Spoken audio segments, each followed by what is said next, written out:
జగద్రక్షకుడైన మన ప్రభు అయిన యేసుక్రీస్తు నామమునకి మహిమ కలుగునుగాక. ఆమేన్.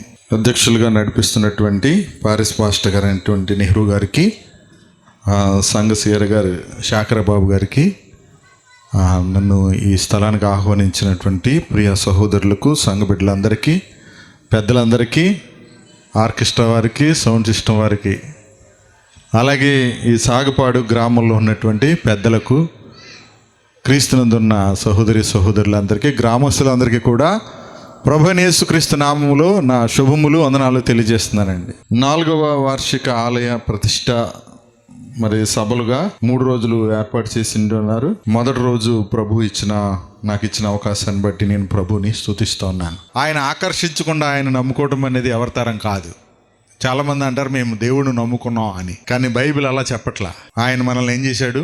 పిలిచాడు, కృపతో పిలిచాడు, పరిశుద్ధమైన పిలుపుతో పిలిచాడు, ఉన్నతమైన పిలుపుతో పిలిచాడు, చీకటిలో నుండి ఆశ్చర్యకరమైన తన వెలుగులోనికి మనల్ని పిలిచాడు. అదంతా దైవానుగ్రహం. ఈరోజు యేసు ప్రభు సన్నిధిలో మనం ఉన్నామంటే ఈ సృష్టికి ముందరే, అనాది కాలమందే ఆ భవిష్యత్ జ్ఞాని అయినటువంటి దేవుడు, పరమాత్ముడైనటువంటి సృష్టికర్త అయినటువంటి సర్వేశ్వరుడు అండి ఆలోచన చేస్తే ఆనాడు అనుగ్రహించబడిన కృప ఈరోజు మనల్ని దేవుని సన్నిధిలో కూర్చోబెట్టింది. ఎంత గొప్పది! లేకపోతే మేమెందుకు ఇక్కడ నిలబడి మాట్లాడుతున్నాం ఈరోజు? ఆలోచన చేయండి. ఇంతకుముందు రామకృష్ణ గారు కానీ, నేను కానీ, మా తాతగారు కూడా సాయిబాబా భక్తుడు. ఆయన కూడా నా చిన్నతనంలో, నాకు 3 ఏళ్ల వయసు కాలంలోనే ఆయన సన్యాసిలో కలిసిపోయాడు. చాలా కాలం. ఆ కాలంలో ఆయన రంగూన్, మీకు గుర్తుందా? పెద్దలకు తెలుస్తుంది. రంగూన్ వెళ్ళేవారు కదా. మా తాతగారి పేరు రంగూన్ తాత. రంగూన్ వెళ్ళొచ్చాడు. ఆ తర్వాత పుట్టపర్తి సాయిబాబాని దర్శించుకోవడానికి వెళ్ళి అక్కడే కొన్ని నెలలు ఉండిపోయి ఆయన స్వయంగా కలిసిన తర్వాత వచ్చాడు. అప్పుడు నాకు సాయి అని పేరు పెట్టారనమాట. నా పూర్తి పేరు వెంకట సాయి. ఇంటర్మీడియట్ చదువుతున్న కాలంలో మా కుటుంబ పరిస్థితులను బట్టి అయితే కానివ్వండి, చిన్నతనం నుంచి మా కుటుంబంలో ఉన్న ఆధ్యాత్మిక ఆశను బట్టి మా తాతగారు, మా నాన్నగారు వీళ్ళందరూ కూడా దైవభక్తి కలిగిన వారు.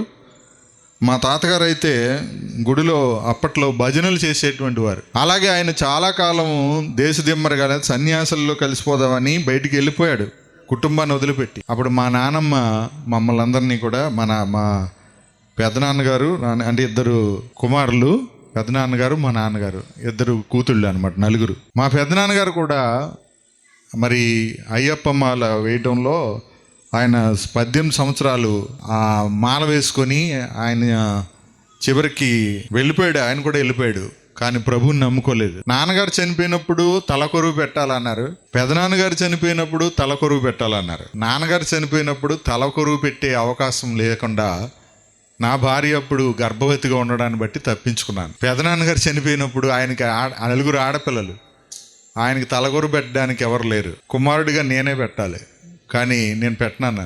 అప్పుడు మా రక్త సంబంధంలో ఒక ఆయన, మా ఇంటి పేరు కలిగి ఆయన తలకొరువు పెట్టారు. ఆయన ఆశించాడు నాకు వీడు తలకొరువు పెడతాడని, కానీ యేసు ప్రభుని నమ్మినందువల్ల నన్ను ప్రతిసారి దేవుడు తప్పిస్తూనే వచ్చాడు. పిల్లరా, మా విషయాలు అంత మీకు ప్రయోజనకరం కాదు, కానీ ప్రతి తరంలోనూ ఆయనకు భయపడి నీతిగా నడుచుకున్న వారిని ఆయన ఏం చేస్తాడు? అంగీకరిస్తాడు అనే విషయాన్ని మనం జ్ఞాపకం చేసుకుందాం. అపోస్తుల కార్యాల్లో ఆయనకి ఏం లేదంటే పక్షపాతము లేదు. చూడండి, అది చదువుదాం ఒకసారి. అపోస్తుల కార్యాలు 10వ అధ్యాయము 34వ వచనం చూడండి. పేతురు నోరు తెరిచి ఇట్లనెను, దేవుడు పక్షపాతి కాడని నిజముగా గ్రహించి ఉన్నాను. ప్రతి జనములోనూ ఆయనకు భయపడి నీతిగా నడుచుకుని వారిని ఆయన అంగీకరించును. యేసుక్రీస్తు అందరికీ ప్రభువు. ఈ ప్రభువు ద్వారా, ఆయన ద్వారా దేవుడు సమాధానకరమైన సువార్తను ప్రకటించి ఇశ్రాయేలీయులకు పంపిన వర్తమానం మీరు ఎరుగుదురు అని చెప్తున్నాడు. కాబట్టి ఇక్కడ కులాన్ని బట్టి ఈ లోకంలో గొప్ప లేకపోతే తక్కువ అనేటువంటి తారతమ్యాలు ఉన్నాయి. ఈ సమాజం ఏం చేసిందంటే మనుషుల్ని 4 వర్గాలుగా, తల నుండి, తర్వాత భుజాల నుండి, తర్వాత నడుము నుండి, తర్వాత పాదాల నుండి పుట్టినటువంటి వారుగా విడదీసి ఏం చేసిందో మనం చూస్తూ ఉన్నాం. ఆ క్రమంలో అంటరాని వారిగా, మరి ఎస్సీ ఎస్టీ వారిని అంటరాని వారిగా, లేకపోతే శూద్రులుగా, అతి శూద్రులుగా వెలివేసినటువంటి సమాజం వెలివేస్తే ఆ రోజు దైవాన్ని కొలవడానికి దేవాలయాల్లోకి రానివ్వకపోతే మరి బ్రిటిష్ వారితో పాటు ఎవరు వచ్చారండి? క్రైస్తవులు. క్రైస్తవులు ఒకటి కాదు. బ్రిటిష్ వారు వచ్చినప్పుడు బ్రిటిష్ వారిలో నుండే క్రైస్తవ మిషనరీలు కూడా వచ్చారు. ఇంగ్లాండ్ నుండి క్రైస్తవ మిషనరీలు భారతదేశానికి వచ్చారు. ఇక్కడ ఉన్నటువంటి మూఢనమ్మకాలు, ఇక్కడ ఉన్నటువంటి ఆచారాలు, వీటన్నిటిని చూసిన ఆ రోజు బ్రిటిష్ ఉద్యోగులు కూడా అక్కడ ఉన్నటువంటి మిషనరీస్కి తెలియజేసినప్పుడు, పాస్టర్లకు, సేవకులకు తెలియజేసినప్పుడు, భారతదేశంలో మనం కూడా సువార్త ప్రకటించాలి క్రీస్తునని వచ్చి ప్రకటించారు. అంతేగాని క్రిస్టియన్స్ అంటే బ్రిటిష్ వాళ్ళని, బ్రిటిష్ వాళ్ళంటే క్రిస్టియన్స్ అనుకునేటువంటి ఒక అబద్ధపు ప్రచారం మన సమాజంలో జరిగింది. కానీ దేవుడు ఎప్పటికీ పక్షపాతి కాడు. ఆయన అందరికీ దేవుడా? కొందరికా? ఆయన అమెరికా వాళ్ళ దేవుడా లేకపోతే ఇజ్రాయేలీల దేవుడు అంటారా? చెప్పండి. ఆయన ఆకాశానికి భూమికి ప్రభు. ఆయన సర్వశక్తిమంతుడు, ఆయన సర్వోన్నతుడు, ఆయన ఆదియు అంతమునై ఉన్నవాడు, మొదటివాడు కడపటివాడు, అల్ఫా ఒమేగా, ఆద్యంతరహితుడు, ఆయన రూపరహితుడు. కానీ మనము ఆయనకు రూపాన్ని ఇవ్వడం మన తప్పే అవుతుంది. అయితే యేసుప్రభు ఎవరు? ఆ అదృశ్య దేవుని స్వరూపి, ఆ పరమాత్మ స్వరూపాన్ని మరి తను భూలోకానికి ప్రత్యక్షపరిచినాడు. ఎలాగండి? తన జీవితం ద్వారా. ఎలాగూ? ఆయన మరణం ద్వారా, ఆయన పునరుద్ధానం ద్వారా పరమాత్మ దర్శనం సకల ప్రజలకు అనుగ్రహించాడు. అదే సువార్త. ఎవరు విశ్వసిస్తారో విశ్వసించిన వారందరికీ రక్షణ కలగజేయుటకు సువార్త ఏమైనది? దేవుని శక్తి. సువార్త ఏంటండి?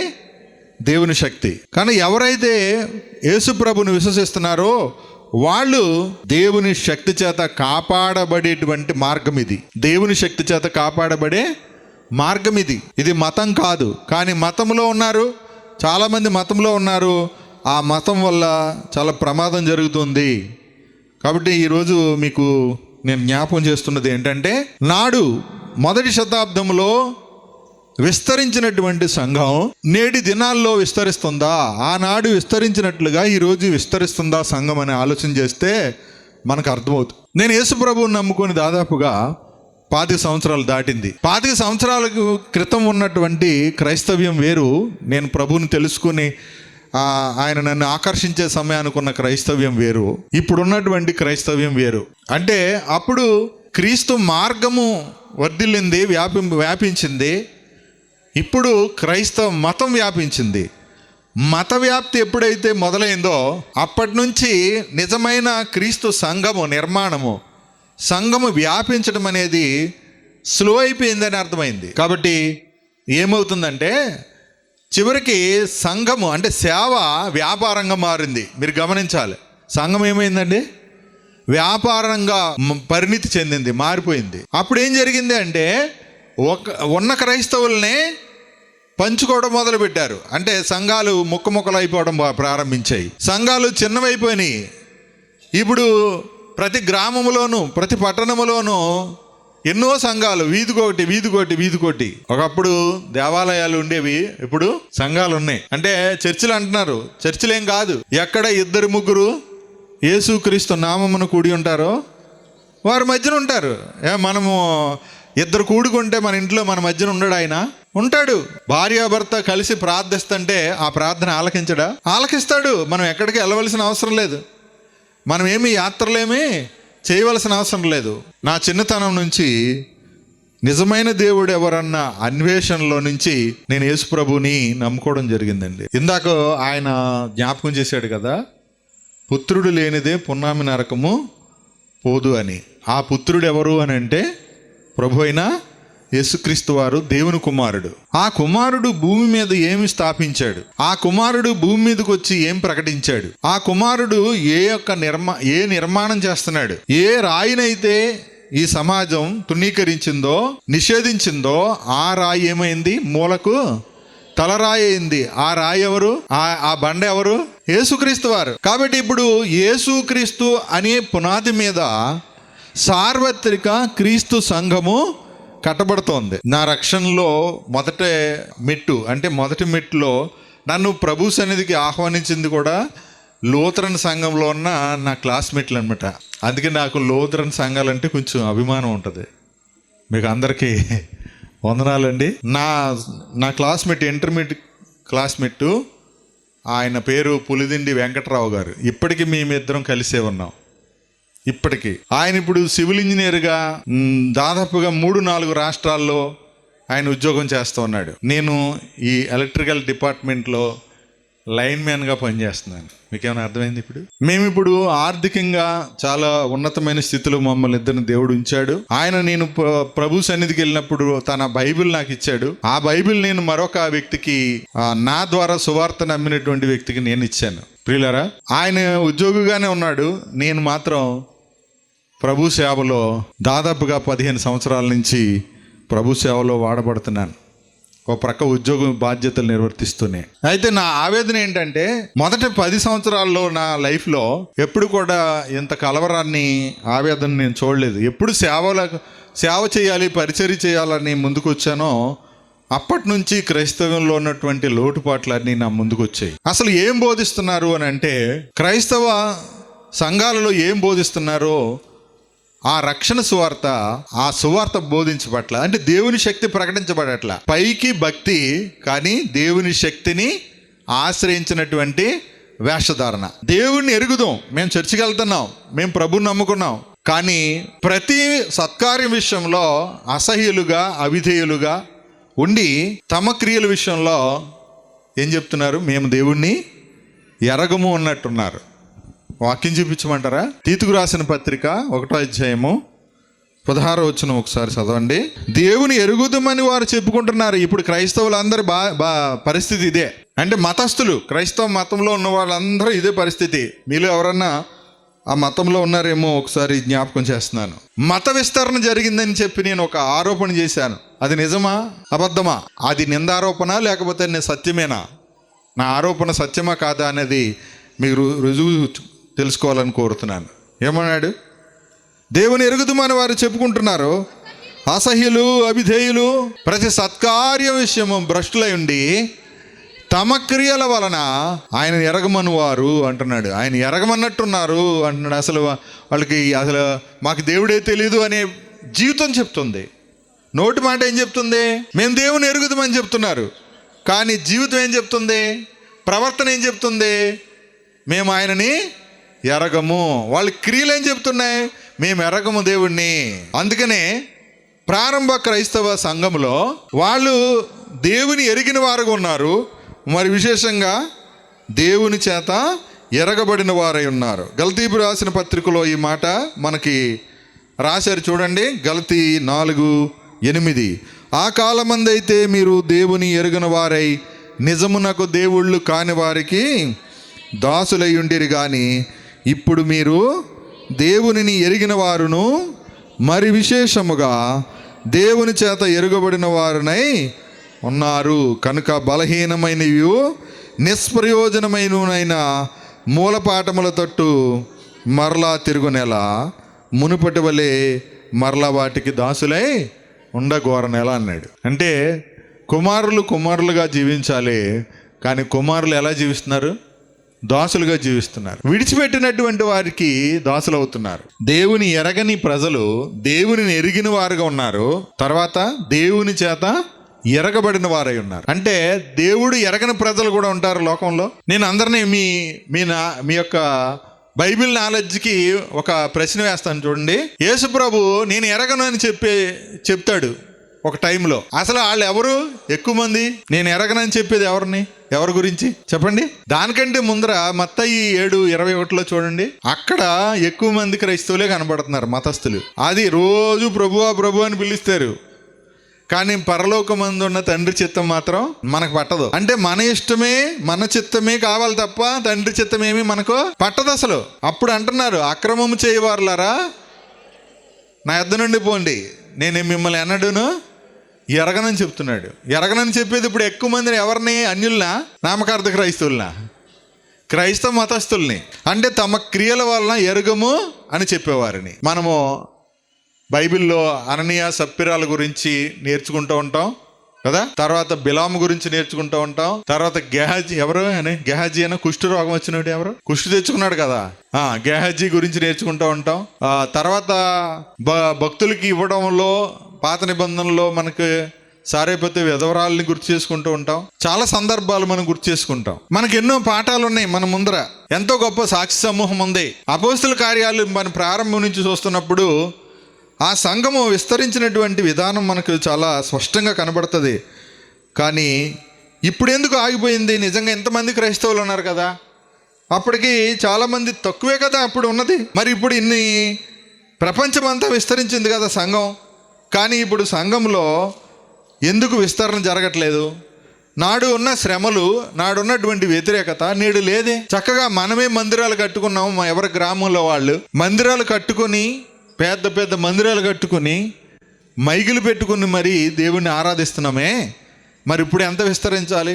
ఆగిపోయింది ఏంటి? ఇంకా మన గ్రామంలో ఇంకా ప్రభుని తెలుసుకొని వాళ్ళు ఉన్నారే, వాళ్ళు ఎందుకు తెలుసుకోవట్లేదు? తెలుసుకోకుండా ఉండడానికి ఎవరు అడ్డొచ్చారు? మనం కాదంటారా? ఆలోచించేయండి ఒకసారి. మీకు అపోస్తుల కార్యాలు చూడండి. వాళ్ళు ఎలా ఉన్నారంటే 2వ అధ్యాయములో అక్కడ జరుగుతున్నటువంటి కార్యాలు చూస్తున్నప్పుడు 41వ వచనంలో ఏమనుంది? ఇంచుమించు 3,000 మంది సంఘంలో చేర్చబడిరి అన్నాడు. ఆ రోజు ఒక్కరోజే మరి బాప్తీసం తీసుకొని సంఘంలో 3,000 మంది చేర్చబడ్డారు. వారు ఏం చేస్తున్నారు? 42వ వచనంలో అపోస్తుల బోధ యందు, సహవాసమందు, రొట్టె విరుచుటి యందు, ప్రార్థన చేయడి యందు ఎడతెగకుండిరి. 43 అప్పుడు ప్రతివానికి భయము కలిగెను, మరియు అనేక మహత్కార్యములను సూచక్రియలను అపోస్తుల ద్వారా జరిగెను. విశ్వసించిన వారందరూ ఏకముగా కూడి తమకు కలిగినదంతయు సమిష్టిగా ఉంచుకొనిరి. ఇదియుగాక వారు తమ చరస్థిరాస్తులను అమ్మి అందరికీ వారి వారి అక్కర కొలది పంచిపెట్టిరి. మరియు వారి ఏక మనస్కులై ప్రతిదినము దేవాలయములో తప్పక కూడుకొనుచు, ఇంటింటా రొట్టె విరుచుచు, దేవుని స్తుతించుచు, ప్రజలందరి వలన దయ పొందిన వారై, చూడండి, ప్రజలందరి వలన ఏం పొందారట? దయ పొందిన వారై ఆనందముతోనూ, చూడండి, నిష్కపటమైన హృదయముతోనూ ఆహారము పుచ్చుకొనుచుండిరి. మరియు ప్రభు రక్షణ పొందుచున్న వారిని అనుదినము వారితో చేర్చుచుండెను. వాళ్ళు ఏం చేస్తున్నారు? ప్రభు ఏం చేస్తున్నాడు? 2 ఉన్నాయి అక్కడ. ప్రభు ఏమో వాళ్ళు భయభక్తులు కలిగి ఉన్నారు. ఆ మాట అర్థం చేసుకుంటే ఆయన మహత్కార్యాలు సూచక్రియలు చేస్తున్నాడు, అపోస్తుల ద్వారా జరిగిస్తున్నాడు. విశ్వసించిన వారందరూ కూడా ఏకముగా కూడి వారందరూ ఒక కుటుంబంలాగా కలిసిపోయారు. ఉన్న ఆస్తులున్న వాళ్ళేమో అమ్మి తీసుకొచ్చి పెడుతుంటే సేవకుడి దగ్గర, అప్పుడు ఎవరికి అక్కరగా ఉందో అక్కర కలవాని కనుక పంచిపెట్టారు. ఆ దినాల్లో జరిగిన విషయం అది. కానీ ఈరోజు ఏం జరుగుతుంది? మీరు ఒప్పుకోవాలి సత్యాన్ని. నేను బైబిల్ మరీ చూపించి చెప్తున్నాను. ఈ రోజులో ఏం జరుగుతుంది? బిజినెస్ జరుగుతుంది. ఆ బిజినెస్లో ఏం చేస్తుంది? మనం ఎంతమంది కానుకలు ఇచ్చినా కూడా, నేను అనేది ఒకే వ్యక్తి సంఘ కాపరిగా ఉండి, ఒకే వ్యక్తి పాస్టర్గా ఉండి నడిపిస్తున్నటువంటి సంఘాల గురించి చెప్తున్నా. ఈరోజు వ్యాపారం అన్నీ ఆ వ్యక్తి నిర్ణయం మీద జరుగుతాయి. మీకులాగా సిఆర్ గారు ఉండరు, లేకపోతే సంఘ పెద్దలు ఉండరు అండి. సంఘం మీద నియంత్రణ అంటూ ఏముండదు. అన్నీ ఒకడే, వన్ మ్యాన్ ఆర్మీ. సంఘం నాదంటాడు, అవునా? ఆ సంఘాల పేర్లు కూడా ఎలా ఉంటాయి? పలానా ఆయన సంఘం, అవునా కదా? నేను ఆ పేర్లు చెప్పను, ఇప్పుడు మీకు తెలుసు. పలానా ఆయన సంఘం, లక్షల మంది సభ్యులు అంటున్నారు లేదా? తర్వాత ఆయన మరి ఒక్కడే లక్షల మంది సంఘానికి పాస్టర్గా ఉంటే మరి అన్ని చోట్ల ఉండడం కుదరదు కదా. అందుకని ఏం చేశాడు? ఇప్పుడు డిజిటల్ సంఘాలు పెట్టాడు. డిజిటల్ సంఘాలు అంటే ఏంటి తెలుసమ్మా? హైదరాబాద్ నుంచి మాట్లాడుతామంటే ఇక్కడ మనం ఎక్కడ చూడాలి? స్క్రీన్ మీద చూడాలి. అది అంత పిచ్చి ఎక్కిపోయింది మనకి. మత పిచ్చి అంటారు దాన్ని. అంటే మోసగాళ్ళకి, వ్యాపారస్తులకి మనం ఏం చేస్తున్నాం? సపోర్ట్ ఇస్తున్నాం. స్థానిక సంఘంలో ఉన్న సేవకులను గౌరవించడం, పెద్దలను గౌరవించం, వాళ్ళేమో వాళ్ళు వ్యక్తిగతంగా మనకు తెలుస్తారు, వాళ్ళ బలహీనతలు ఏమైనా ఉంటే మనకు తెలుస్తాయి కాబట్టి వాళ్ళని మనం చీప్గా చూస్తాం. పాస్టర్ గారు అంటే మనకి పైకి భయం నటిస్తాం, కానీ నిజంగా లోపల నుంచి తండ్రి సమానుడిగా గౌరవించే పరిస్థితి లేదు. మన కుటుంబంలో ఏం జరిగినా కూడా అందులో సేవకుని యొక్క ప్రమేయం ఉండాలి ఖచ్చితంగా. మీరు అన్ని పెళ్లి సంబంధాలు అన్నీ మాట్లాడేసుకొని మీరే పెళ్లి డేట్ పెట్టేసుకొని పాస్టర్ గారు ఈరోజు మాకు పెళ్లి చేయాలని చెప్పేది కాదు సంఘం అంటే. ఇక్కడ చూస్తున్నాం, విశ్వసించిన వారందరూ కూడా ఎలా ఉన్నారు? ఏక హృదయం కలిగి ఉన్నారు. ఎవరికి కష్టం వచ్చినా కూడా, ఎవరికి అక్కర ఉన్నా కూడా వారు ఏం చేస్తున్నారు? అక్కర గలవానికి పంచి పెడుతున్నారు. కానీ ఇప్పుడు ఏం చేస్తున్నారు? ఎంత డబ్బు వచ్చినా కూడా ఎవరికి అక్కర గలవానికి పంచిపెట్టరు. అది కూడా మళ్ళీ వేసి అక్కడ ఎవరికో కొంచెం సహాయం చేశారు అనుకోండి, అది కూడా పబ్లిసిటీ చేసి మరలా లాగేసుకుంటారు. మళ్ళీ టీవీ ప్రోగ్రామ్ స్పాన్సర్ చేస్తే మాకు అలా కలిసి వచ్చింది, ఇలా కలిసి వచ్చింది, మాకు ఆశీర్వాదం వచ్చింది, మాకు ఉద్యోగం వచ్చింది, ఉద్యోగంలో ప్రమోషన్ వచ్చింది, పిల్లలు పుట్టారు, ఇలాంటి సాక్ష్యాలు చెప్పించి కూడా మళ్ళీ ఏం చేస్తున్నారు? మళ్ళీ దోచేస్తున్నారు. ఒక టీవీ ప్రోగ్రామ్ అరగంట ప్రోగ్రామ్కి 12,000 రూపాయలు. ఆ 12,000 రూపాయలు స్పాన్సర్ చేస్తే వాళ్ళకి ఒక చిన్న మిమోంటో చెప్పోటి ఇస్తారు.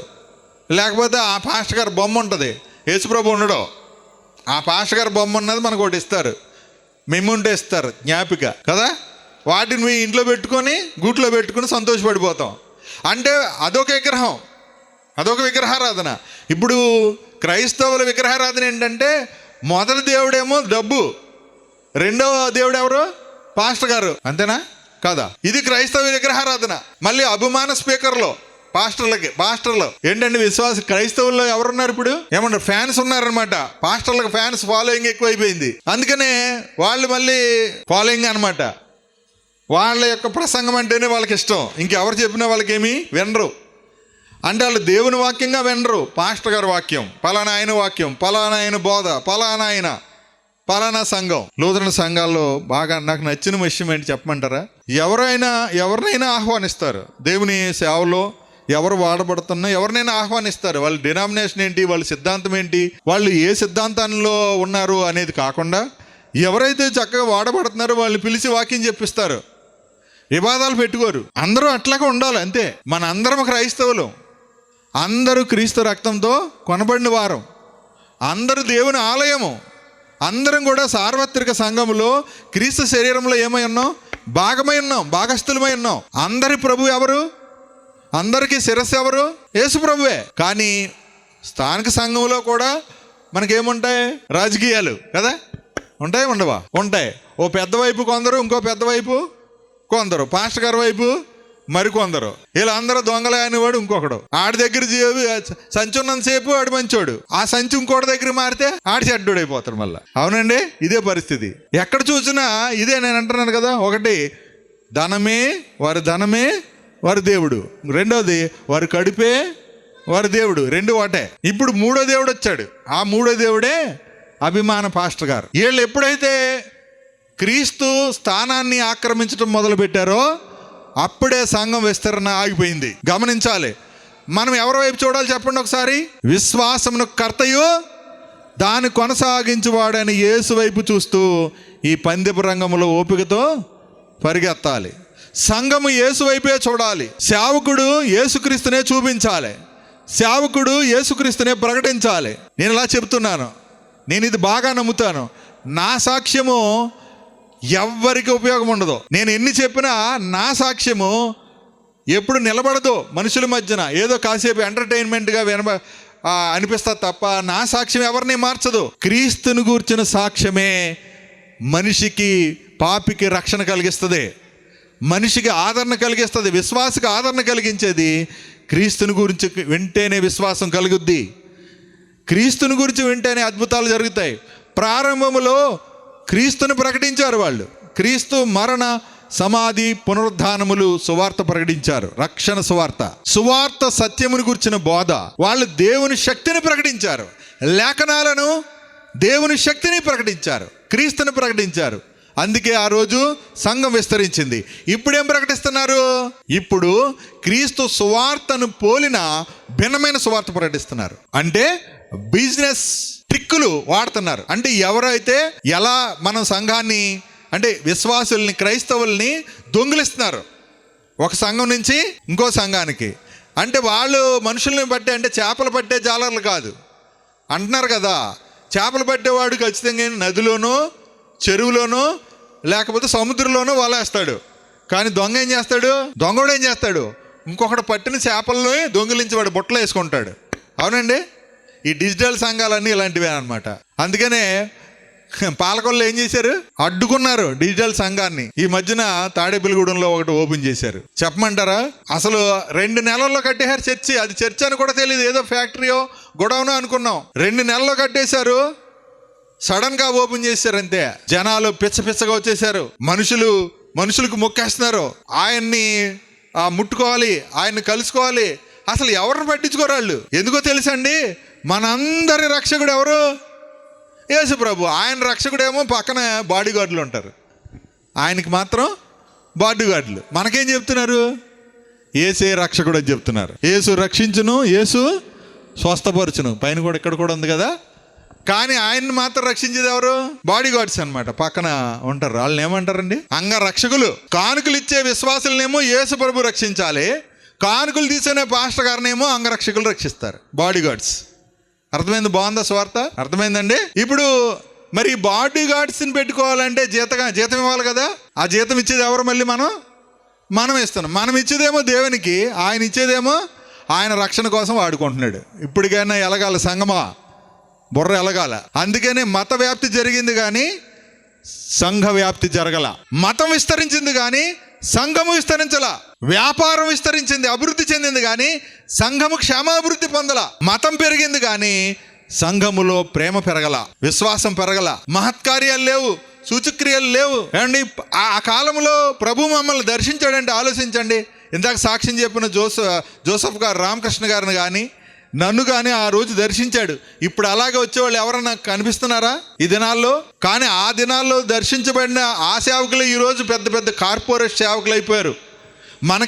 ఎంతసేపు మనం ఎలా ఉంటామంటే ఇప్పటికీ మనం పాదాల నుంచి పుట్టిన వాళ్ళలాగే మీరు కూడా వ్యవహరిస్తున్నారు. ఏమండి, ఎవరికి గొప్ప? బ్రాహ్మణులు అయితే ఎవరికి గొప్ప చెప్పండి? ఇందాక చెప్పాడు కదా, ఎవరు పుట్టుకతో బ్రాహ్మణులు కాదు, రెండవసారి జన్మించిన వాడు. నేను ఇలా చెప్తాను, మీకు బైబిల్ అంతట్లేదే కనబడుతుంది. ఒకడు క్రొత్తగా జన్మిస్తే కానీ ఎవడు పరలోక రాజ్యాన్ని చూడలేరు, నా ద్వారా తప్ప ఎవడు పరలోకానికి చేరలేడని ప్రభు చెబుతున్నాడు. నిజంగా రెండవసారి జన్మించింది ఎవరో తెలుసా? క్రైస్తవుడు మాత్రమే. ద్విజుడు అంటే రెండవసారి పుట్టినవాడు. 1 నీటి మూలంగా పుట్టాడు, 2 ఆత్మ మూలంగా పుట్టాడు, 3 దేవుని మూలంగా పుట్టాడు. అర్థమవుతుంది మీకు? క్రైస్తవుడు అంటే దేవుని మూలంగా పుట్టినవాడు, దేవుని జీవంలో పాలు పొందినవాడు, నూతన జన్మించిన వాడు, నూతన సృష్టి అయినటువంటి వాడు, కొత్తగా జన్మించినటువంటి వాడు, ఆత్మ మూలంగా పుట్టినటువంటి వాడు. ఆత్మ సంబంధి, పరలోక సంబంధి, ఈ లోక సంబంధి కాదు. ఈ లోకము నుండి వేరైనటువంటి వాడు క్రైస్తవుడు. ఇది ఎరిగిన ఆదిమ సంఘము దినదిన ప్రవర్ధమానంగా అభివృద్ధి పొందుతూ ప్రపంచమంతా విస్తరిస్తే ఇక్కడి వరకు వచ్చింది సువార్త. ఇక్కడికి వచ్చిన తర్వాత ఈ సువార్తను వ్యాపారంగా మార్చారు. కాబట్టే సంఘాలు క్రీస్తు సంఘాలుగా కాకుండా వ్యాపారపు నిలయాలుగా మారిపోయినాయి. బిజినెస్. ఎవడైనా సంఘంలో 4 ముక్కలు నేర్చుకుంటే అంతే, వెళ్ళిపోయి పక్కనే పెట్టేస్తాడు. ఒక ఇంటి పేరుతో ఉన్నవాడు అందరూ ఒక సంఘంకి వెళ్ళిపోతారు. లేకపోతే ఒక కులస్తులు, ఇదిగో మన కులబోళ్ళు అందరూ రండి, వాళ్ళు మనల్ని సరిగా తొక్కేస్తున్నారు, మనకి సరిగా పాటలు పాడడానికి ఇవ్వట్లేదు, ప్రార్థన చేయడానికి ఎవరు కాబట్టి మనం ఏం చేద్దాం? మన కులబోళ్ళు అందరూ మన ఇంటి దగ్గర పెట్టేసుకుందాం రండి. అందరూ డబ్బులు వేసుకోవడం, ఒక షెడ్ వేసుకోవడం, పాకేసుకోవడం, ప్రార్థన పెట్టేసుకోవడం. క్రీస్తు సంఘాలు ఏమైపోయినాయి? కుల సంఘాలు అయిపోయినాయి. కాదంటారా? మీలో ఇంకా కులపిచ్చుందా? మీరు ఇంకా కులం పేరు చెప్పుకుంటున్నారా? కులాన్ని బట్టి మీకు వచ్చే వాటి కొరకు ఆశపడుతున్నారా? మరి దేవుడి పేరు ఎందుకు చెప్తున్నారు మీరు అలాంటప్పుడు? ఏమండి, మరణం నుంచి తప్పించినప్పుడేమో ప్రభు రక్షించాడా? కులం రిజర్వేషన్లో ఏదైనా జరిగితే అప్పుడు ఏమండి అంబేద్కర్ మహాశయుడిని ఇబ్బంది పెడతారు. ఆయన విషయాలకు వచ్చేటప్పటికి చక్కగా భోజనాలు పెట్టుకుంటారు, డ్యాన్సులు చేస్తారు. కానీ ఆయన ఆశయాలు ఏంటో, ఆయన ఏం చెప్పాడో ఎవరు పట్టించుకుంటారంటారా? కులాన్ని, మతాన్ని ఆయన దూరంగా పెట్టాడు, నిర్మూలించాలన్నాడు. ఈ కులము మనుషుల్ని విడదీస్తుంది, మతము మనుషుల్ని విడదీస్తుంది, కానీ విశ్వాసము, దేవుని ప్రేమ అందరినీ కలుపుతుంది. అందుకనే సంఘం అంటే ఏక శరీరం, క్రీస్తు శరీరం. ఆ సంఘానికి శిరస్సు ప్రభు ఎవరు? ప్రభు అయిన యేసుక్రీస్తే. కాబట్టి అందరూ ఆ శిరస్సు అయిన క్రీస్తు వైపు చూడాలి, క్రీస్తు నందుండి విశ్వాసంలో కొనసాగాలి. అప్పుడే సంఘం విస్తరిస్తుంది. నాటి సంఘము విస్తరించినట్లుగా నేటి సంఘం ఎందుకు విస్తరించట్లేదు అని ఆలోచన చేస్తే ప్రియులారా, ప్రతి ఇంటి దగ్గర గుమ్మంలోనే ఆగిపోయింది సువార్త. ప్రతి ఇంటి దగ్గర, ప్రతి మనిషి దగ్గర ఆగిపోయింది సువార్త. వాళ్ళ హృదయంలో లేదు, వారి మనసు దగ్గర ఆగిపోయింది, వాళ్ళ అనుమానాల దగ్గర ఆగిపోయింది, వాళ్ళ అపార్థాల దగ్గర ఆగిపోయింది. కొందరు వ్యాపారానికి ఇది బలహీనతగా మారిపోయింది. ఈరోజు కార్పొరేట్ పాస్టర్లుగా ఎవరైతే ఉన్నారో కోట్లకు పడగలెత్తి దేవుని పేరు చెప్పి సువార్త పేరు చెప్పి సంపాదించుకుంటున్నారో, వాళ్ళు కట్టిన కోడలు, వాళ్ళు సంపాదించిన కోట్ల రూపాయల ఆస్తి నాడు అపోస్తలుల పాదాల దగ్గర పెట్టినప్పుడు వాళ్ళు అలాగేమైనా చేశారా?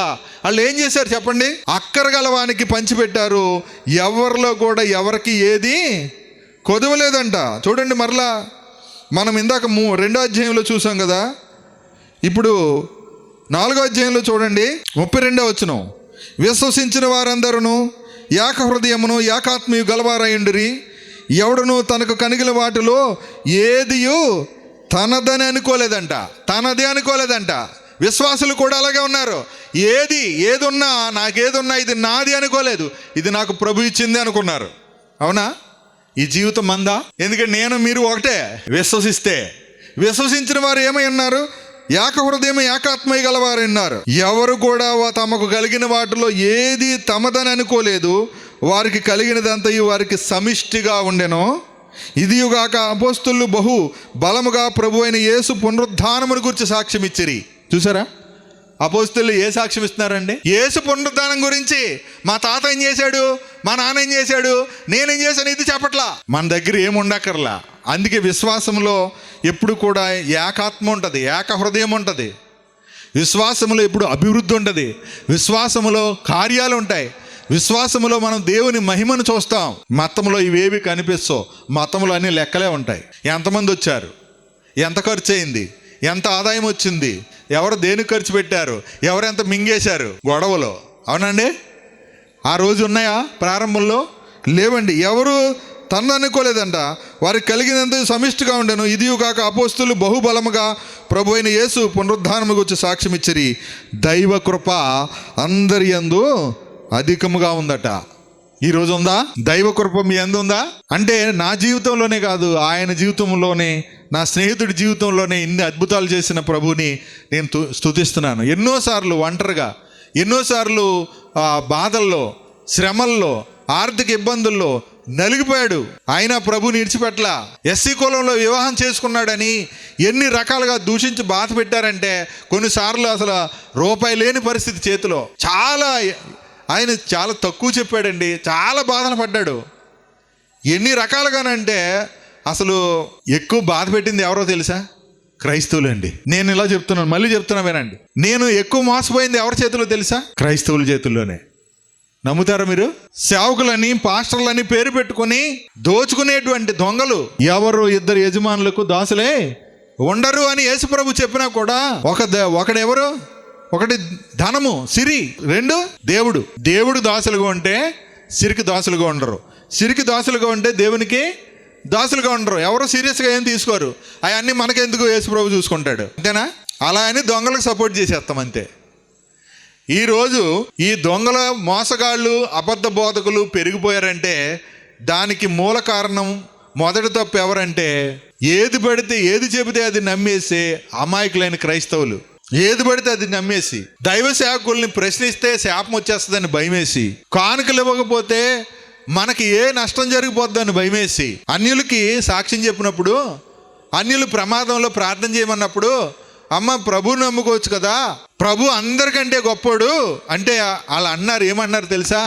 మేము పలానా ఊరికి మొక్కుకున్నామండి, ఆ మొక్కు ఒకటి తీర్చేసి తర్వాత వచ్చి ప్రభు నమ్ముకుంటామని చెప్తున్నారు. మనం కూడా అలాగే ఉన్నాం. ఈ పాస్టర్ గారు చెప్తుందే నమ్ముతున్నాం, కానీ యేసు ప్రభు చెప్పింది మాత్రం తీసుకోలేకపోతున్నాం. మొత్తానికి భ్రష్టు పట్టించేస్తున్నారు. అక్కడ చూస్తూ ఉన్నాం, భ్రష్టులై ఉండి అన్నాడు. శ్వాస విషయంలో భ్రష్టులై ఉండి చాలా మంది విశ్వాస భ్రష్టులు చేస్తున్నారు, విశ్వాసులు చేయట్లా.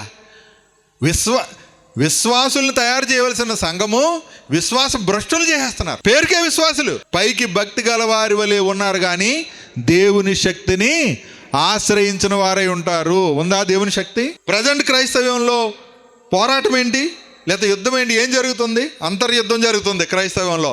యేసుక్రీస్తు దేవుడా, దేవుని కుమారుడా? లేదా యేసుక్రీస్తు అంటే దేవుడు ముగ్గురా, ఒక్కరా? అవునా? త్రియేక దేవుడా, లేకపోతే ఒక్క దేవుడా? ఇలాంటి యుద్ధం జరుగుతుంది.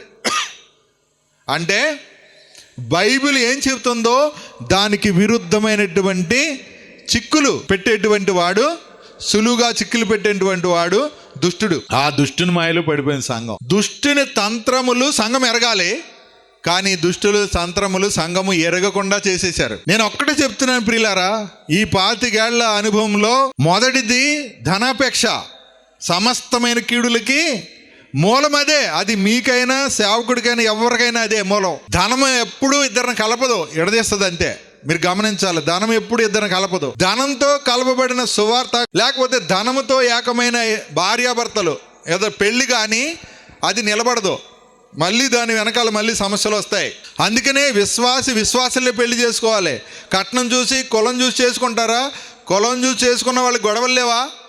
కులం చూసి చేసుకున్న వాళ్ళకి విడాకులు లేవా? మన కులస్తులే కోర్టుకు వీడ్చి మన చావును కోరుకుంటున్నారంటే ఆలోచించండి. విశ్వాసుల పిల్లలే పోలీస్ స్టేషన్లకి కోర్టులకి వెళ్తున్నారంటే ఆలోచించేయండి. మరి కులం పట్టింపు ఉంటే మన కులపు వాళ్ళు మన మీద కేసు పెట్టకూడదు కదా, మన కోర్టుకి ఎడ్చకూడదు కదా. కనీసం మన కులం మనల్ని భార్యాభర్తలుగా కూడా కలిసి ఉండనివ్వట్లేదే. ఏంటి ప్రయోజనం ఈ కులం వల్ల? మతం ఇంకా భయంకరమైంది. అందుకనే మీరు వివాహాలు చేసేటప్పుడు మతం అంటే వాళ్ళు విశ్వాసంలో ఉన్నారో మతంలో ఉన్నారో పరీక్షించాలి ఫస్ట్. అలా పరీక్షించాలంటే మీకు మీరుగా వెళ్ళి వాళ్ళకి వెనకాల ఆస్తులు ఏమున్నాయి, ఉద్యోగం ఏముందా లేదా, అబ్బాయి అంత అందగాడు హీరోలాగా ఉన్నాడా అని చూడడం కాదు. అమ్మాయి అందము లేకపోతే వెనకాల ఉన్నటువంటి ఆస్తుపాస్తులు కట్న కానుకలు చూడడం కాదు. దేవుని సేవకుడిని తీసుకెళ్ళి వాళ్ళ విశ్వాసాన్ని పరీక్షించాలి. లేదంటే ఆ పెళ్ళి వాళ్ళకి పెళ్ళి కాదు, అది వాళ్ళకి అదే శుభముహూర్తం, వాళ్ళకి అదే వాళ్ళ నాశనానికి ముహూర్తం మీరు పెట్టినట్టు. లేకపోతే వాళ్ళు ఆ రోజు నుంచి వాళ్ళ జీవితంలో నరకానికి పునాది వేసినట్టే. ఇందాక చెప్పాడు కదా, మగపిల్లాడు పుట్టకపోతే నరకానికి వెళ్ళిపోతామని. అక్కను చేసుకున్నాడు, మళ్ళీ చెల్లిని చేసుకున్నాడు. చెల్లిని చేసుకుంటే ఎంతమంది పుట్టారు? మళ్ళీ 3 పుట్టారు. నరకంలోకి చచ్చిపోయికి వెళ్ళాడా, బతికుండగానే వెళ్ళాడా?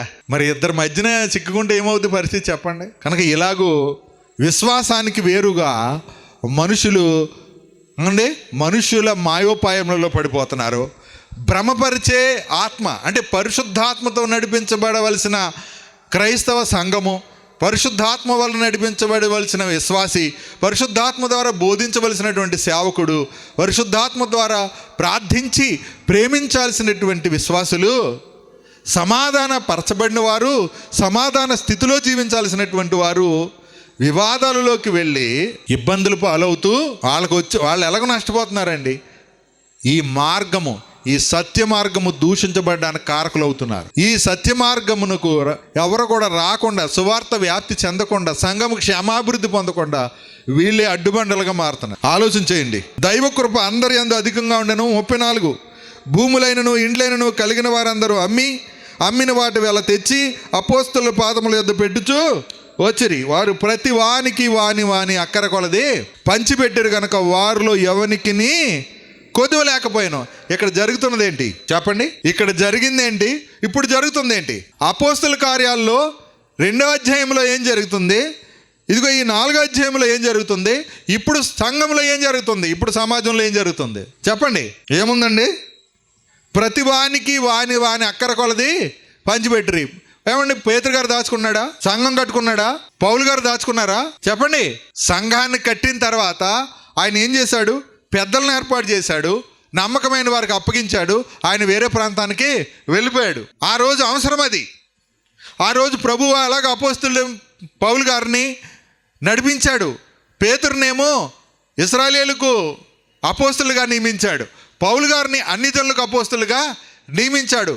అందుకని అపోస్తలుడైన పౌలు 14 పత్రికలు రాశాడు. పేతురు గారు 2 పత్రికలు రాశాడు. ఈరోజు ఈ సంఘము ఇక్కడ ఉందంటే అపోస్తలుడైన పౌలు యొక్క పిలుపులో ఏర్పాటును బట్టే ఈరోజు మనము ఈ సువార్తను ఇంత స్పష్టంగా వినగలుగుతున్నాం, నేర్చుకోగలుగుతున్నాం. ఈరోజు సువార్త ప్రపంచమంతా ప్రకటించబడ్డానికి బలమైన లేఖనాలు పరిశుద్ధాత్మ ప్రేరణతో లిఖించింది ఎవరంటే అపోస్తలుడైన పౌలు గారే. ఈ 14 పత్రికలు లేకపోతే అసలు సువార్త లేదు. పౌలు రాసిన పత్రికలు లేకపోతే సువార్త లేదు.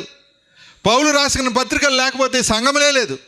పౌలు రాసిన పత్రికలు లేకపోతే ఈరోజు మనం ఎవరు కూడా ఇక్కడ కూర్చునే అవకాశం లేదు. వాళ్ళు ఎవరు కూడా కూర్చుకోలేదు. వారు ఎవడు కూడా తమకు కలిగింది ఏది మాది అనుకోలేదు. ఈరోజు ఈ మందిరం ఇక్కడ కనబడుతుంది, ఎంతో ఎత్తుగా కనబడుతుంది. ఈ మందిరం వెనకాల మీ అందరి ఐక్యత లేదంటారా? ఈ నిర్మాణం వెనకాల మీ అందరి ఐక్యత లేదా?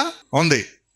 అందరూ వేసుకుని సమిష్టిగా ఆ మందిర నిర్మాణంలో పాలు పంచుకున్నారు. ఆ మందిరానికి ఏం చేశారండి? పునాది వేశారు లేదా? పునాది గట్టిగా ఉంది కాబట్టి నిలబడి ఉందా? లేకపోతే మనలాంటి పునాది ఆ మందిరం అనుకుంటే అది నిలబడుతుందా? నిలబడదు. కానీ లాస్ట్గా ఒక సందర్భాన్ని జ్ఞాపకం చేసి ముగిస్తాను.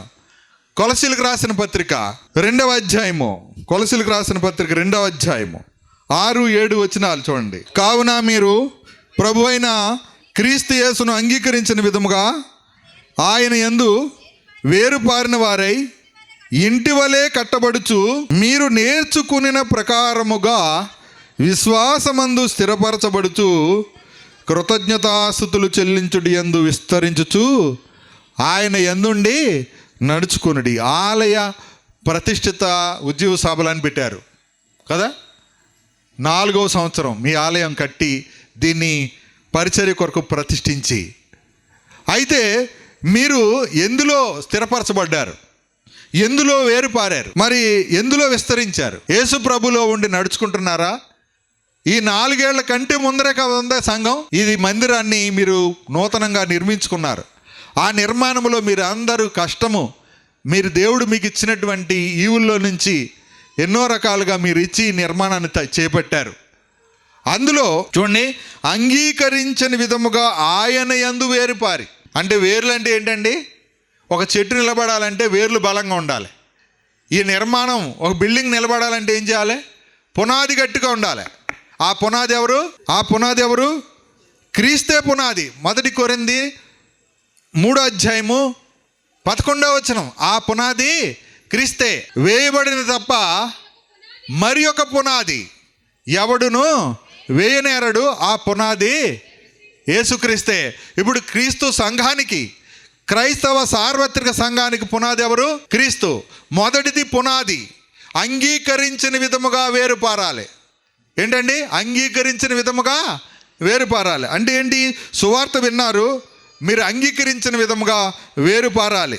చూడండి ఇంకోటి 2:2 అదే అధ్యాయంలో కొలసి 2:2 ఏముంది? వారు ప్రేమ యందు అతకబడి అన్నాడు. ప్రియులారా, విశ్వాసి పునాది క్రీస్తు ప్రేమలో అతకబడడం. ప్రేమ యందు అతకబడాలి. అతకబడి ఏమన్నాడు చూడండి, సంపూర్ణ గ్రహింపు యొక్క సకలైశ్వర్యము కలిగిన వారై. నిజానికి దేవుడు విశ్వాసకి ఇచ్చిన ఐశ్వర్యం ఏంటండి చెప్పండి? సంపూర్ణ గ్రహింపు. దేవుని మర్మమైన, చూడండి తర్వాతనే, దేవుని మర్మమై ఉన్న క్రీస్తును స్పష్టంగా తెలుసుకున్న వారై తమ హృదయములలో ఆదరణ పొందాలని వారందరి కొరకు పోరాడుతున్నాడు. నిజమైన సేవకుని పోరాటం ఇట్లా ఉంటుంది. సంఘంలో ఉన్న వారందరూ దేవుని మర్మమైన క్రీస్తుని ఎలా తెలుసుకోవాలి? స్పష్టంగా తెలుసుకోవాలి. మీకు స్పష్టంగా తెలియకపోతే మళ్ళీ మీరు ఏం చేస్తారు? విగ్రహాలతో తిరుగుతారు. మళ్ళా అదే జరుగుతుంది, నష్టం. కాబట్టి ఈ పునాది ఎవరు? సంఘానికి పునాది ఎవరు? క్రీస్తు. పునాది గట్టిగా ఉంటే భవనం నిలబడుతుందా? పునాది వీక్గా ఉంటే భవనం నిలబడుతుందా? గట్టిగా చెప్పాలి ఒకసారి. అవునా? అంటే ఇప్పుడు విశ్వాసికి పునాది ఎవరు? క్రీస్తే.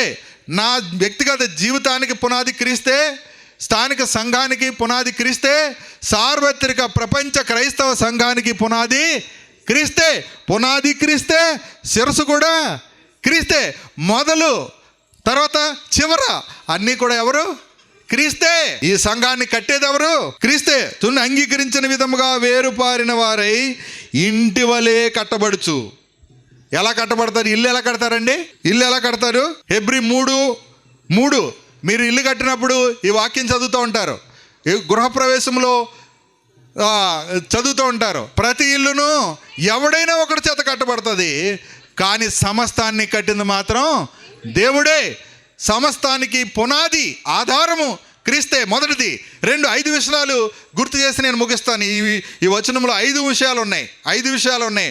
1 పునాది, 2 సమస్తాన్ని కట్టేది దేవుడే, 3వది స్థిరపరిచేవాడు దేవుడే, 4వది విస్తరింపజేసేవాడు దేవుడే, 5వది మనల్ని ఆయన క్రీస్తులో మనల్ని నడిపించేది, ముందుకు నడిపించేది కూడా ఆయనే, కొనసాగించేవాడు ఆయనే. అన్నీ ఆయనే, మనం ఏమి చేయట్లా. అన్నీ ఆయనే, మనం ఏమి చేయట్లా.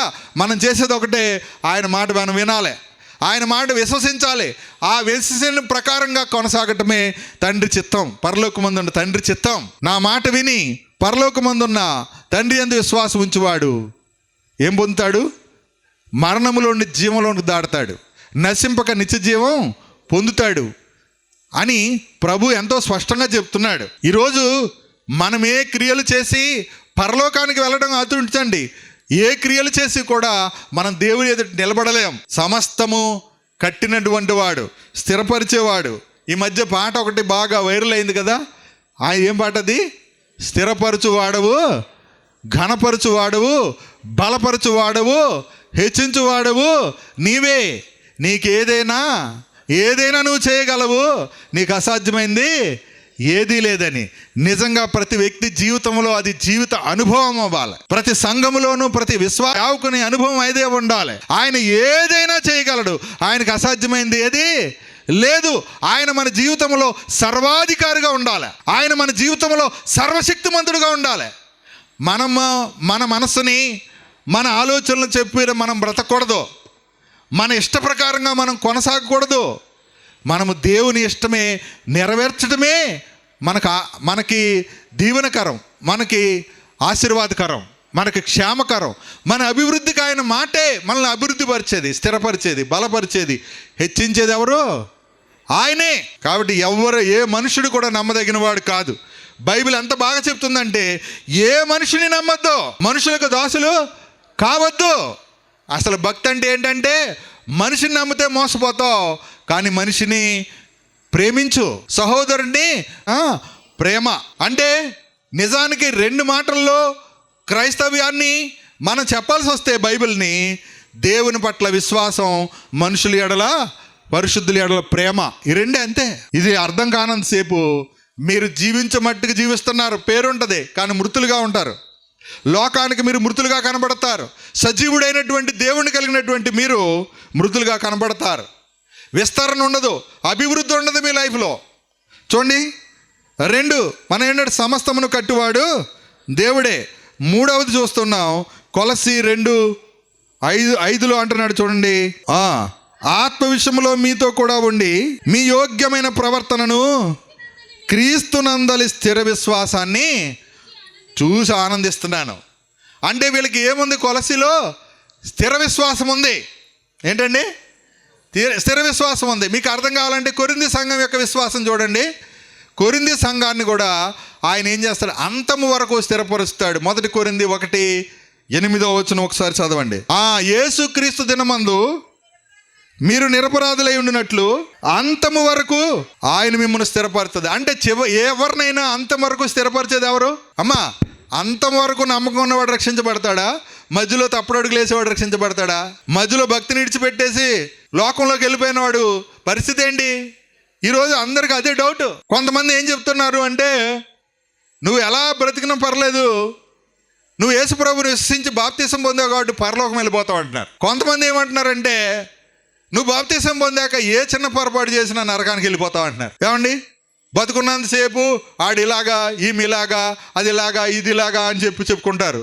చచ్చిపోగానే పరిశుద్ధుడు అంటారు, చచ్చిపోగానే పవిత్రుడు అంటాడు, చచ్చిపోగానే క్రీస్తునందు నిద్రించారు, మృతులందు మృతులు ధన్యులు, అంతకుముందు ఆగిపోతాడు, తిరిగిపోతాడు. ఇప్పుడు చచ్చిపోగానే ఏమైపోయాడు? ధన్యుడైపోయాడు. ఇది పరిస్థితి. ఇలాగూ ప్రతి చోట మనుషులను ముఖస్తుతి చేస్తున్నారు, కానీ దేవుని ఎదుట నీతిగా బ్రతకాలి, దేవుని ఎదుట మనము విశ్వాసం ఉంచాము, దేవుని ఎదుట నీతిమంతులము, మనము పరిశుద్ధులము, మనము విశ్వాసాన్ని బట్టి పరిశుద్ధులము, మన పరిశుద్ధత యేసుక్రీస్తేనని. అవండి, మన పిలుపు పరలోక సంబంధమైన పిలుపని, పరిశుద్ధులైన సహోదరులు అన్నాడు. ఇవేవి కూడా ఎవరికే పట్టట్లా. దేవుని ఎదుట నీతిమంతుడైన వాడు ఎలా జీవిస్తాడు? విశ్వాసంతో జీవిస్తాడు అన్నాడు. విశ్వాసంతో జీవించే జీవితం ఎవరో నేర్పించట్లా. ఆచారాలు తీసుకొచ్చేస్తున్నారు, మళ్ళీ ఆ మూలపాఠాలతో తిప్పేస్తున్నారు. నిష్ప్రయోజనము బలహీనమైన మూలపాఠాలతో తిప్పుతున్నారు.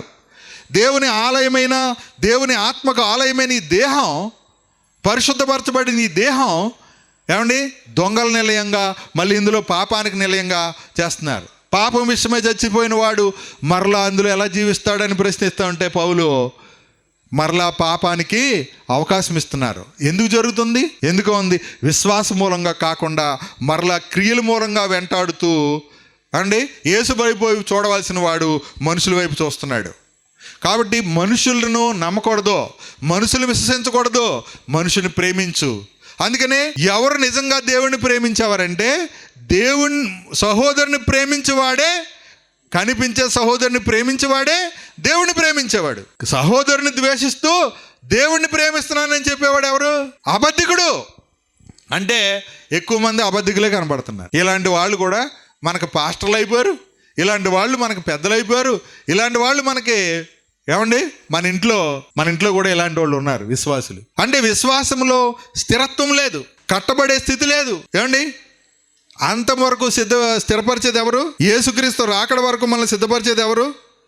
మనం మొదటి కొరింథీ 1:8 చదివాం కదా, అంతం వరకు మనల్ని స్థిరపరిచేవాడు దేవుడే. మూడవది ఏంటి?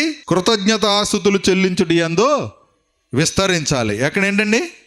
కృతజ్ఞతాస్తుతులు చెల్లించుటి యందు విస్తరించాలి. కొరింథీయులకు రాసిన 2వ పత్రికలో ఒక్క మాట మాత్రమే నేను చదువుతాను నాకున్న సమయాన్ని బట్టి.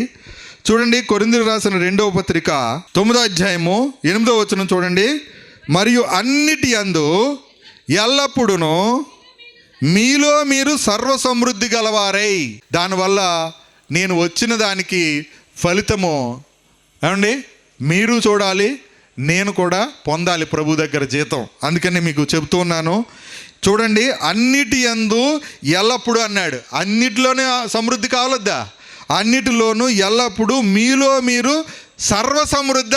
కొంచెం చాలా, పెళ్ళైతే చాలండి, ఓ పిల్లో ఓ బీరకాయో అనకూడదు, ఓ కాయో పండు అనకూడదు. అవునా? ఈరోజు పిల్లల కోసం హాస్పిటల్ చుట్టూ తిరుగుతున్నారు. అలాంటి అనుమానాలు మనకు ఉండకూడదు. మన జీవితంలో లోటు అంటూ ఉండదు. మీలో మీరు సర్వ సమృద్ధి గలవారై ఉత్తమమైన ప్రతి కార్యము చేయుటకు దేవుడు మీ ఎడల సమస్త విధములైన కృపను విస్తరింపజేయగలడు. ఇందు విషయమే అందరూ అతడు వెదజల్లి దరిద్రులకు ఇచ్చెను, అతని నీతి నిరంతరము నిలుచునని వ్రాయబడి ఉన్నది. విత్తువానికి విత్తనమును, తినుటకు ఆహారమును దయచేయు దేవుడు మీకు విత్తనము దయచేసి విస్తరింపచేసి. ఇప్పుడు విస్తరింపజేసేది ఎవరు?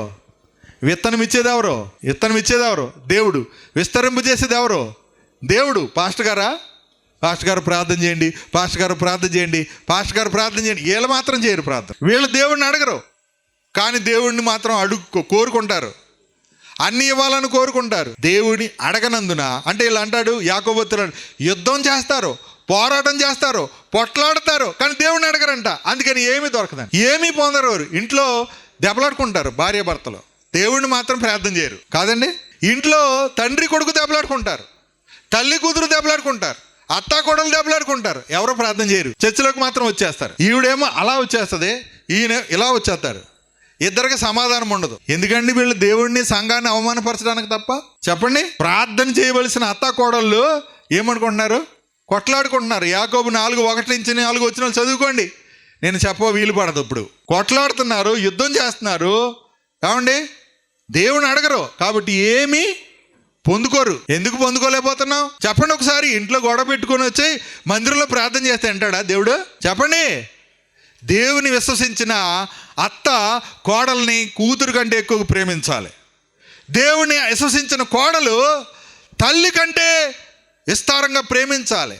నా తల్లి కంటే నా భర్త తల్లి ఎక్కువ. నిజమైన తల్లి ఎవరో చెప్పండి? ఒక కోడలకి నిజమైన తల్లి ఎవరు? పుట్టిల్లు తల్లి, కన్న తల్లి, అత్తగారు. ఏమండి? నిజమైన అమ్మ అత్తగారు, నిజమైన కూతురు ఎవరు? ఒక అత్తగారికి కోడలే. ఎందుకో తెలుసా? ఎప్పటికైనా కూతురు వెళ్ళిపోద్ది, కానీ ఎప్పుడు ఉండేది ఎవరు? మన చివరి వరకు ఉండేది ఎవరు మనతో? కోడలే. నేను ఇలా చెబుతున్నాను, వివాహం చేసే ముందర మీ అత్తమామల్ని ఇంటిలో మీ అమ్మ నాన్నలుగా చూసుకుంటావా, అది నీకు ఇష్టమేనా అని అడిగి అప్పుడు పెళ్లి చేయండి. ఏ అమ్మాయినైనా కోడలుగా తెచ్చుకోండి. నాకు అత్తమామలు ఉండకూడదు, ఆడపడుచులు ఉండకూడదు, మరిదిగారు ఉండకూడదు, నాకు మొగుడు మాత్రం కావాలంటే అలాంటి దాన్ని కోడలుగా ఎప్పుడు స్వీకరించకండి. అది శంకిని సర్గనాల. ఎందుకంటే అది దేవుని ఆలయాన్ని పాడు చేస్తుంది, సంఘాన్ని పాడు చేస్తుంది, కుటుంబాన్ని పాడు చేస్తుంది, సమాజాన్ని కూడా పాడు చేస్తుంది. అందుకని చాలా జాగ్రత్త. ఈరోజు వివాహాల్లో ఏమండి రంగు చూసి, కులం చూసి, ఏమండి ఆస్తులు చూసి, హంగులు చూసి, అంద సందాలు చూసి, మేకప్ చూసి మోసపోతున్నారు. మేకప్ ఫోటోలు చూసి సంబంధాలు ఖాయం చేసుకోకండి. ఎదురుగెళ్ళి మాట్లాడండి. మాట్లాడేటప్పుడు కనీసం అంటే ఫైనల్ చేసుకునేటప్పుడు, ఖాయపరుచుకునేటప్పుడైనా సేవకుడు ముందర వాళ్ళిద్దరిని కూర్చోబెట్టి వాళ్ళిద్దరికి వివాహం అంటే ఏంటో, లేకపోతే వివాహం తర్వాత వాళ్ళిద్దరు ఎలా ఉండాలి, వివాహం తర్వాత తల్లిదండ్రులను ఎలా చూడాలి, పెళ్ళైన తర్వాత ఇప్పుడు ఫోన్ వచ్చిన తర్వాత ఏమైంది, అమ్మాయి మా అత్తగారు అలాగెలాగెలాగని చెప్పేసి, మా ఆడపడిసి అలాగెలాగెలాగని చెప్పేసి నాశనం చేసేస్తున్నారు. అది వాళ్ళ కుటుంబంతో పోతలేదు ప్రియులరా, అది సంఘానికి చాలా అవమానం తీసుకొస్తుంది. వీళ్ళకి పెళ్ళికి మాత్రం పాస్టర్ గారు కావాలి, పెళ్ళికి మాత్రం సంఘం కావాలి. పెళ్ళైన తర్వాత దెబ్బలాడుకున్నప్పుడు ఎవరక్కర్లా, ఎవరి మాట వినరు. ఇంకా పెళ్ళి అయిన తర్వాత కనీసం సంఘ పెద్దల మాట వినక, స్థానిక సంఘం పాస్టర్ గారి మాట వినక, సిఆర్ గారి మాట వినక, ఏమండి మీరిండేనండి మాకు సంబంధం లేదు, మరి పెళ్ళికి ఇంక ఇవన్నీ అడిగి చేయాలి. పిల్లలు గమనించాలి ఈ విషయాన్ని. అన్నీ ఇచ్చేది దేవుడే. మళ్ళీ నా ఇష్టమేంటి, నీ ఇష్టమా? నీకు ఇష్టమైన తినో, ఇష్టమైన రంగు బట్టలు వేసుకో, కానీ ప్రభువుని అవమానపరిచేది ఉండకూడదు. మీరు భోజనం చేసిన, పానం చేసిన సమస్తం ఏం చేయాలి? దేవుని మహిమ కొరకు చేయమన్నాడు. అంటే మనం తినేది, మనం త్రాగేది కూడా దేవుని అవమానపరచడానికి వీలు లేదంటే ఎంత అసలు క్రైస్తవ భక్తి అంటే నేను, నాది, నా స్వార్థం కాదు, పొరుగువానికి క్షేమాభివృద్ధి. తెలుసా? మీరు యేసుప్రభుని విశ్వసిస్తే మీ కుటుంబం అభివృద్ధి చెందాలి. మీరు యేసుప్రభుని విశ్వసిస్తే మీ స్థానిక సంఘం అభివృద్ధి చెందాలి. మీరు యేసుప్రభుని విశ్వసిస్తే మీ ఇరుగు పొరుగు వారు కూడా ఆశీర్వాదంగా ఉండాలి. ఒకనాడు యోసేపు ఎక్కడున్నాడు? ఐగుప్తు దేశంలో ఉన్నాడు. ఫరోను యోసేపుని బట్టి దానికి ఆశీర్వాదకరంగా ఉన్నారు. ఒకరోజు ఎస్తేరు విశ్వాసంతో ప్రార్థించి ఏమైంది? యూదుల రక్షణకు తన కారకురాలైంది. ఒక స్త్రీ. ఆలోచించేయండి, ఇవన్నీ మీకు తెలిసినవే. అయినా మనము ఇంట్లో ఎట్లా ఉంటున్నామంటే, ఇంట్లో దెబ్బలాట, చర్చిలో మాత్రం పాటలు. ఏంటండి ఇంట్లో ఏం పాటలు? నువ్వు పనికి మాలిదానివి అంటే నువ్వు పనికి మాలిదానివి, నువ్వు అలాంటి దానివి అంటే ఇలాంటి దానివి. ఇక్కడికి వచ్చిన తర్వాత నువ్వు ఉంటే చాలు నాకు యేసయ్యా అంటారు. అవునా? నీ సన్నిధిలో నేను ఉంటానయ్యా. తర్వాత మాట ఏంటండి? మనసారా నిన్నే ఆరాధిస్తానయ్యా అంటారు.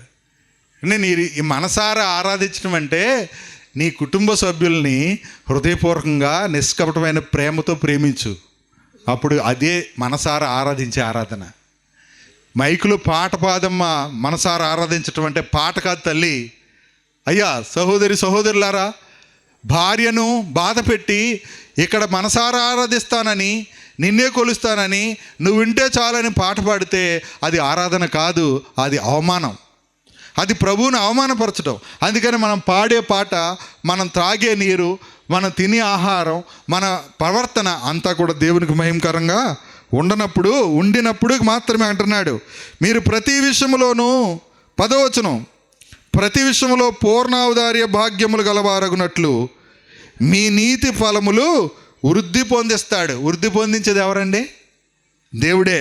చూడండి 11, 12 కూడా చదివితే ఆగిపోతున్నాను. చూడండి, ఇట్టి ఔదార్యము వలన మా ద్వారా దేవునికి కృతజ్ఞతాస్తుతులు చెల్లించబడును. అంటే మీరు దేవుడు చేసిన ప్రతి మేలుకి, ప్రతి ప్రార్థనలోనూ దేవునికి ఏం చెల్లించాలి? కృతజ్ఞతాస్తుతులు చెల్లించాలి. 12వ వచనం, ఏలయనగా ఈ సేవను గూర్చిన పరిచర్య పరిశుద్ధుల అక్కర్లకు సహాయము కలగజేయుట మాత్రము కాకుండా, అంటే ప్రారంభంలో ఏం చేశారు? అక్కర గలవానికి పంచిపెట్టారు. సంఘం ఎప్పుడు కూడా సంఘంలో ఉన్న పేదవారికి సహాయం చేస్తూ ఉండాలి, విధవరాండ్రికి సహాయం చేస్తూ ఉండాలి. ఈరోజు అలాంటి పరిచర్య ఎక్కడ కనపడలేదు. పరిశుద్ధుల అక్కర్లకు సహాయం కలుగజేయడం మాత్రం కాకుండా అనేకులు దేవునికి చెల్లించు కృతజ్ఞతాస్తుతుల మూలంగా విస్తరిస్తుంది.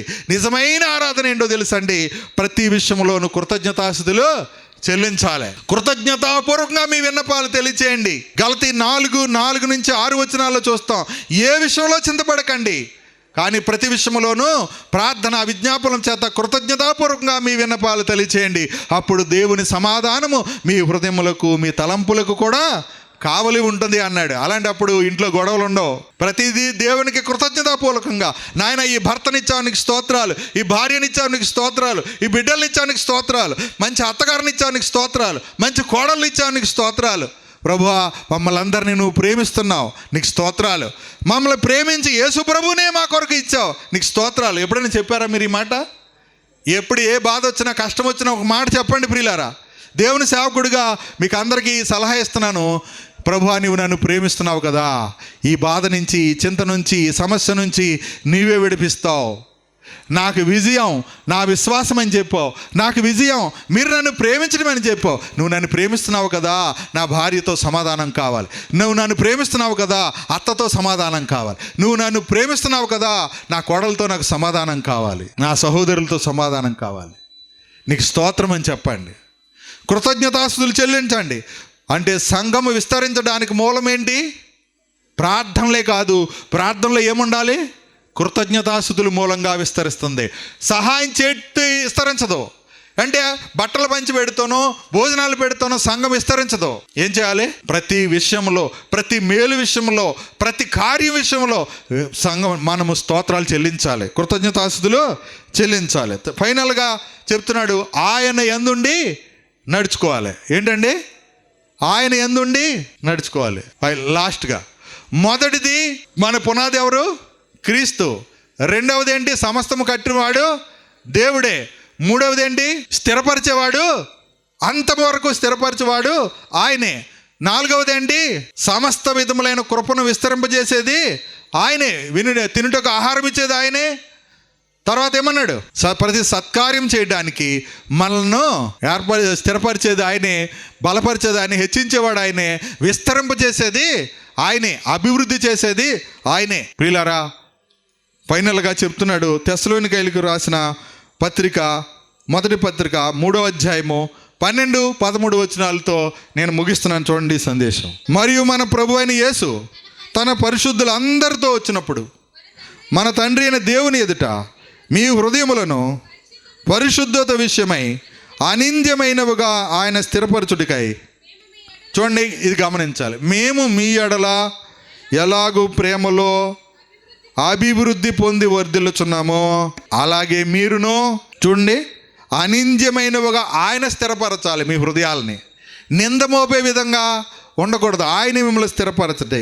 మేము మీ ఎడల ఎలాగూ ప్రేమలో అభివృద్ధి పొంది వర్ధిల్లుచున్నామో అన్నాడు. అంటే ఒకరి పట్ల ఒకరిలో ఏం అభివృద్ధి చెందాలండి? ఒకరి ఎడల ఒకరిలో దినదినము సంవత్సరాలు తరుగుతున్న కొద్దీ, ఇది 4వ సంవత్సరం అంటున్నారు కదా, ఇంకా సంవత్సరాలు జరుగుతున్న కొద్దీ ఒకరి ఎడల ఒకరికి ఏం కలగాలి? ఏం అభివృద్ధి చెందాలి? ప్రేమ. ఒకరి పట్ల ఒకరికి ఏముండాలి? ప్రేమ అండి. విశ్వాసం కాదు, నమ్మకం కాదు. నమ్మితే మోసపోతావు. నీ భర్తను నమ్మావా? మోసపోతావు. ప్రేమించు, కలకాలం కలిసి ఉంటావు. అత్తను నమ్మావా? మోసపోతావు. కానీ అత్తను ప్రేమించు, నిన్ను ప్రేమిస్తుంది. ఇలాగ ఏదైనా సరే.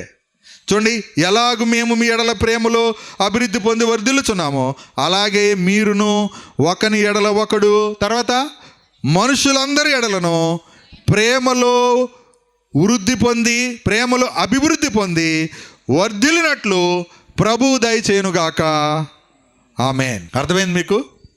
ఏమండి? మేము మీ ఎడల ఎలాగూ ప్రేమలో అభివృద్ధి పొంది వర్ధిల్లుచున్నామో అలాగే మీరు కూడా ఒకని ఎడల ఒకడు మనుషులందరి ఎడల ప్రేమలో అభివృద్ధి పొంది వర్ధిల్లినట్లు ప్రభువు దయచేయునుగాక. అంటే టోటల్గా అభివృద్ధి పొందించేది ఎవరు? దేవుడు. విస్తరింపజేసేది ఎవరు? దేవుడు. సమస్తం కట్టింది ఎవరు? దేవుడు. స్థిరపరిచేవాడు ఎవరు? దేవుడు. తన నిత్యరాజ్యములో మనల్ని ప్రవేశపెట్టేది ఎవరు? దేవుడు. కాబట్టి అన్నీ చేసే దేవుని మాట వినండి. ఆ దేవుని పట్ల విశ్వాసంతో ఒకరినొకరు ప్రేమించండి. ప్రేమించటంలో అభివృద్ధి చెందితేనే సంఘం అభివృద్ధి పొందుతుంది. నేడు సంఘంలో లేనిదేంటో తెలుసా? విశ్వాసము, ప్రేమ, నిరీక్షణ. కానీ నిలిచేవేంటి? సృష్టిలో, విశ్వంలో, దేవుని సృష్టిలో నిలిచేవి మూడే: విశ్వాసము, నిరీక్షణ, ప్రేమ. వీటన్నిటిలో శ్రేష్టమైనది ఏంటి? ప్రేమ. ప్రేమ అంటే ఎవరు? ప్రేమ అంటే దేవుడు ప్రేమ స్వరూపి ఉన్నాడు. మీరు ఒకరినొకరు ప్రేమిస్తే దేవుడు మీలో ఉంటాడు. దేవుడు మీలో ఉంటాడు. నేను ప్రేమిస్తే నాలో ఉంటాడు. ఎవరు ఒకరినొకరు ప్రేమిస్తారో వారి యందు దేవుని ప్రేమ పరిపూర్ణమవుతుంది. మనం ఒకరినొకరు ప్రేమించడం ద్వారా దేవుడు మనలో ఉన్నాడని అన్యజనులు తెలుసుకుంటాడు. ప్రేమిస్తే తెలుసుకుంటారు, ద్వేషిస్తే కాదు, విమర్శిస్తే కాదు, తిడితే కాదు, ఏమండి, తప్పుగా ప్రవర్తిస్తే కాదు, అన్యాయం చేస్తే కాదు, బాధ పెడితే కాదు. అలా కాకుండా ప్రభు మనల్ని ప్రేమించినట్లుగా మనం ఒకరినొకరు ప్రేమిద్దాం. ఒకరి ఎడల ఒకరు చూపే ప్రేమలో విస్తరిద్దాం అండి. సంఘ క్షేమాభివృద్ధికై ప్రార్థన చేద్దాం.